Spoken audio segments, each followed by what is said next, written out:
Alright guys, so we're back in the world of Arc Raiders, and today I'm going to be showing off my passive skill tree that I put together for you guys for the launch of Arc Raiders when it comes on the 30th. One really key thing about this passive skill tree that I designed is really overall good for anyone's playstyle. Obviously I have some tweaks to it depending on how you play. For the most part, it's going to cover all the basic necessities. So you're going to get speed, you're going to get looting, you're going to get everything to be able to survive irregardless of the situation. That's kind of the core design of this. Anyway, enough yapping, let's dive into it. So making our way over to the skill tree, I'm over here on Metaforge. If you guys want to check it out, I'll have it linked down in the description, as well as a link to this build specifically. So maybe if you want to follow it, you can use this when the launch comes. So let's go over the pieces of this build so you guys have a better idea of why we're putting it and what we're doing. So first things first, the most important thing to note is survival. You're going to invest 3 points into survival to get in-round crafting. Now here's the most important thing to keep in mind. This game, you're all going to be new. We're going to be probably using a lot of free kits. We're going to be doing a lot of low tier stuff. We won't have a lot at the very beginning of the game, and having in-round crafting is going to be the most valuable 3-point invest. It's literally 3 points and you have the ability to craft items. My personal strategy is going to be built around using a lot of free kits and getting my early game crafting stations done within the first hour. And by having in-game in-round crafting, you're able to go in with low risk because your kit will naturally usually not come with healing items like the shield stuff that you can use. At least I've never seen one when I played, so it's important to have. So let's say for example you go into a mission and you have the ability to have the craft available. You find battery and some metal parts or whatever the cost is for the shield that you're looking for, and you can craft yourself a shield recharger. This makes you super space efficient, which is very important, especially early on. It keeps you in the game longer because obviously being able to craft shields, because they're really hard to come by naturally in the field, is going to be valuable.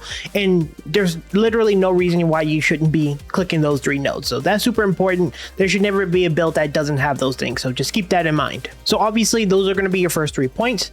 And from here on, personally for me, I value mobility. Mobility is always going to be the most important thing in most games. If you're faster, if you move faster, if you get around much faster, you can disengage from fights, engage fights faster, things like that. Mobility is king. And in Arc Raiders, there's no way to directly increase move speed, but there is ways to make your movement more effective, and that's from coming over here and getting Youthful Lungs and Marathon Runner. This is going to cost less stamina to move around, obviously, and then Youthful Lung is going to give you increase of your maximum stamina. So again, these are kind of mandatory points. Your first 14 levels are going to be vested into mobility and survival, and there's, in my opinion, no reason why these shouldn't be clicked and why these shouldn't be clicked. These are unconditional skills. They will always be active, and that's kind of important, being able to use skills to actually do something at all times. And this one is always going to be useful for inventory management, which this game is a inventory management game. Moving on to our next couple of points, this is where things get a little bit more conditional in terms of how you like to approach fights and how you like to play games. So for me, for example, I'm grabbing 1 point into conditioning because wearing a shield doesn't slow you down as much, which is a very valuable stat. This one could be maxed out immediately if I'm being completely honest, especially if you're really trying to transition to the point where you're winning most fights, because you're gonna win most fights if you have better shields. If you're more equipped, you're gonna be better at fighting players. So having shields not necessarily slow you down is gonna be very valuable. Now, just to show you an example of this, we're gonna go over here to the database, go to some of the items, and we're gonna look up shields. And just moving on to a medium shield, something that's fairly easy. This is going to a standard shield that blocks medium portion of incoming damage at a moderate cost to mobility, and you're gonna, it says 5, but I think it's actually 15% move speed reduction, and that's a pretty massive amount of MS that you're going to be losing. Again, I value move speed more than I value a lot of other stats. I do value HP, but move speed is just way more valuable. So we're going to make sure to grab that point here. And for me personally, I'm going to go Blast Horn right into Fight or Flight. Now, the reason why I like Flight or Fight is because it solves a problem that is kind of important. The way you lose your runs is if you die. And if you're at a point where you're taking damage in combat, that's potential for you to die. And in a lot of cases, the only time you actually have problems is whenever you run out of stamina, you can't move around, you can't retreat. And so for me, grabbing Fight or Flight is going to be something I find very valuable because it gives you a burst of stamina in between those times you take damage, and it's going to be fixed and you're not always going to get the value out of it, but contingent upon the points that you invest, this is going to be the determining factor between winning and losing some fights, especially when it comes down to the wire, especially when there's a lot of mobility and movement. Good players are going to move, they're going to exploit movement, and being able to have the stamina to keep up with them is going to be super important. I'm hyper aggro when I play. I like attacking players, I like killing players, so this is going to be something valuable for me.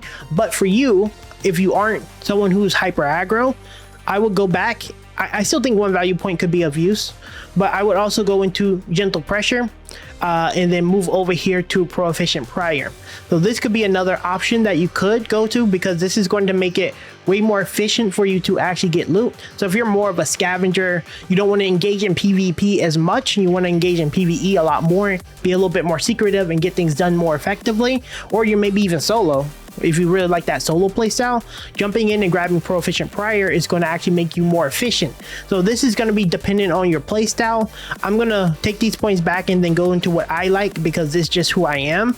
And in my opinion, even getting a value point in proficient prior as someone who's, you know, hyperactive like me is still a valuable point. So don't undermine proficient prior, but fight or flight is also a really valuable stat. Now at this point, one thing I really value is once again moving over here, and then you want to get calming stroll. The amount of times you're just moving around the map and actively like walking, being able to regenerate your stamina while walking and not sprinting is once again going to give you more value out of your stamina, out of your movement, and you're going to be just more effective at engaging or disengaging from fights while you know, not necessarily having to sprint. I think it's a valuable point, and to me, getting this as soon as possible is super important. You can even argue not grabbing this stuff and just hyper investing until you get calming stroll is something that could be of value, especially if you play more elusively.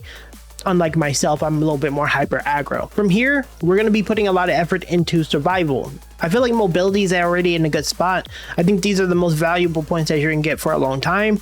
And while there are some good stuff in conditioning, it's going to take a lot of investment to really get a lot more out of your conditioning. Again, you could go for proficient prior, and that could be an option. But if you're going with the route where I'm going to be going, my next step is getting Looter's Instinct and grabbing Silent Scavenger, and then maybe grabbing a few points in either Agile Croucher or Revitalizing Squat.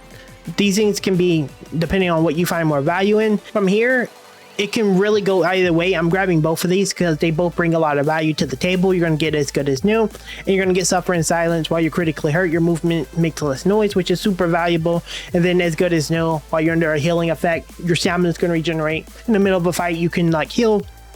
Your stamina can come faster, and this just give you time to reset more effectively and get back in the fight. So these are really valuable, and then they lead to really good things. Almost everything here is pretty valuable. More carry weight, so you can carry more items. Traveling Tinkerer, unlocking more additional items in the field to craft. Again, this just submits your mid-game transitions.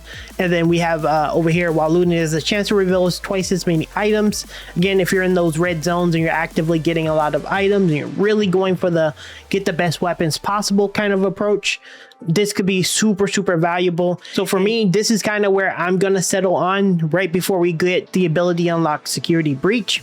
Because for me, again, I'm hyper aggro. So one raider scraps.